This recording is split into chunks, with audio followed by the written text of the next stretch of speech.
I love this question. What's the most awkward moment you've had on set? Oh my gosh. I'm terrible with questions like this, Sure. about awkward moments or embarrassing moments and things like this because I just don't experience those feelings too often. And especially like on set, um, things that I think people would normally be kind of mortified by, like fart noises or shit coming from places, just things like this, like Bodies being bodies. bodies being bodies. It's so normal to me. Like it's just that sort of thing is not, it's not awkward, it's not embarrassing, it's not weird, it's just kind of like par for the course. It's like this is what we signed up for. So um and even trying to think about, like, I don't know, like some social situation that was weird or something. I don't get that very often. Not your vibe. Sure. Certainly not enough to like remember a story. I'm sorry to dis Yeah. Well, so this question is, have you ever been involved in niche porn? But after joining you and Ella Darling on set, I guess a better question might be, just how niche can your porn production get? Yeah, so obviously we know that yes, niche porn, and like we would call it more like fetish porn. Sure. So obviously we've done tons of that. Very involved in that, but there's actually a site out there called Niche Clips, and that's a different meaning, kind of, Sure. when we're talking about that site specifically. So we're talking about, I'm um, imagining a lot of people hitting Google right now, but please tell us. well, it's a kind of an exclusive club. Like I think you have to send in some documentation and stuff because it's not based here, because there's so many. Things are very strict here in this country, Sure. in some ways. So it's fetishes that are darker and a little bit more extreme.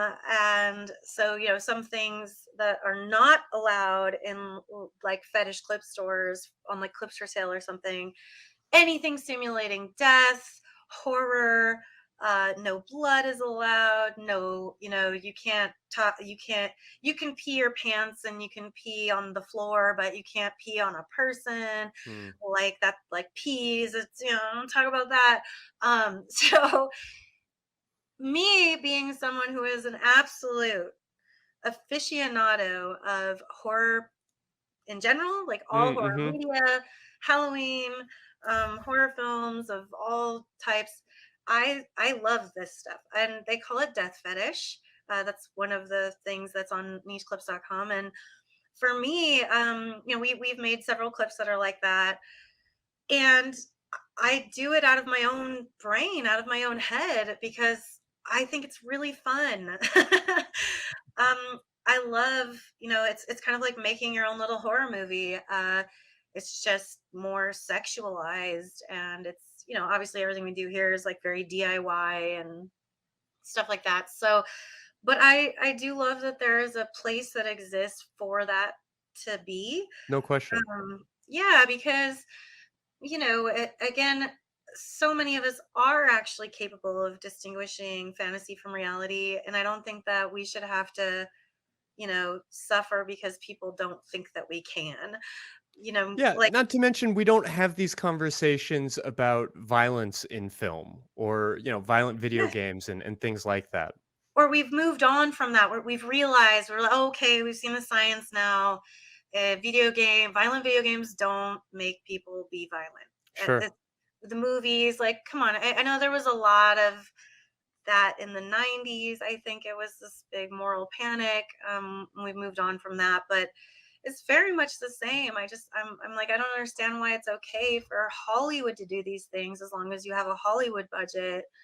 But in our little world where we kind of make this stuff at home, like, then it's not okay to sell and to celebrate and to enjoy.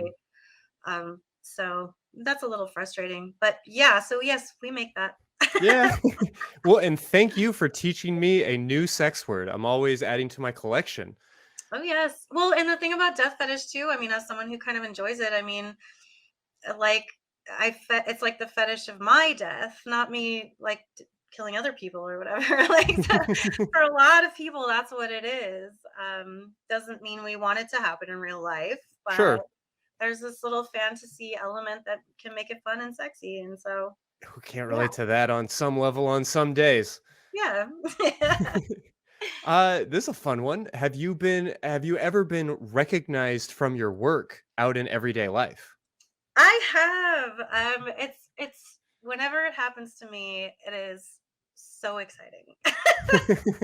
I am always just absolutely thrilled. So, anyone watching or paying attention, if you ever see me, please don't be shy and feel like you can't come up to me. Like you can always come up to me as long as you do it in a respectful way. But I love it, and I've been recognized in Austin actually. Really? Yeah, I was at the Alamo Draft House. I think I was watching a master pancake thing, and I had Really just name dropping your Austin creds here, by the way, but yes. it's working for me. I love Austin. And yeah, and so I was there watching the master pancake thing, and I get up to go to the bathroom all the time. So someone in the audience had like seen me doing that, and at the end of the show, they were like, "Are you Sinn Sage?" I was like, "Yes." And they're like, "Oh God, I love you." I'm like, "Let's take pictures." I'll always see if I got like a business card in my purse or something. I'm super happy to share that. So it's happened. On the street in San Diego. It's happened in Atlanta, like in a restaurant. I've been recognized by the servers. I've been recognized in a retail store.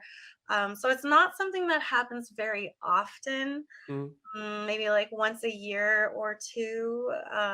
But it is always really fun for me when it does happen. I can't speak for everyone again, sure. but I love it because I'm just pretending to be a celebrity here, guys. So it's just the right amount. Yeah, I get that. I get that. Just enough to stroke your ego, but not enough to prevent you from going to the movies on a regular basis. Bingo. Yes. What is the most interesting set you've shot for? The hood of a car in an office space? Oh man. You know, probably nothing that interesting. Hmm. I've been on pool tables and uh pools outside and Just so many studio apartments. yeah, kitchen counters and things that Uh-huh. were bathroom counters. Definitely plenty of uncomfortable scenarios. But maybe the most, like, fun and interesting ones would be, like, the dungeons and stuff, probably, Mm. like, especially back when Kink.com had, the Armory, which is big, giant building in San Francisco, and it was very elaborate, and they have a whole crew that would, set up these crazy elaborate sets with, furniture and, suspension, bondage stuff. I mean, just lots of I cool was stuff. on the internet in 2010. I recall. Yeah. Lots of cool, fun stuff to play with, and so I would say those are probably, like, the most fun sets, the most interesting. Sure. Are there things that you do for work that you wouldn't do at home and vice versa? Oh, yeah, like, open up for camera. Usually, like, when we have sex, you're just kinda doing it for each other. When you're doing it on set, you have to be really mindful of where the camera is, but without, like, looking at the camera, you just gotta there's like a little sixth sense you start to get after a while.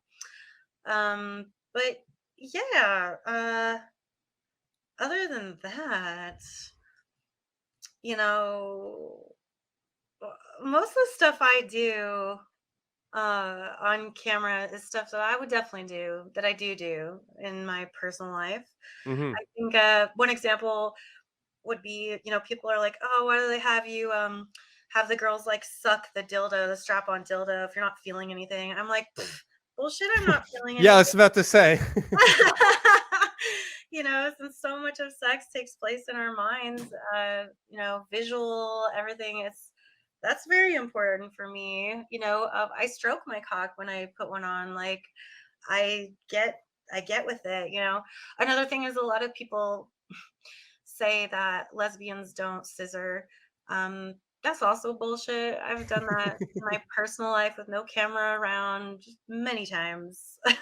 So, yeah, I think if you see me do it on camera, that's something I do. Probably fair enough.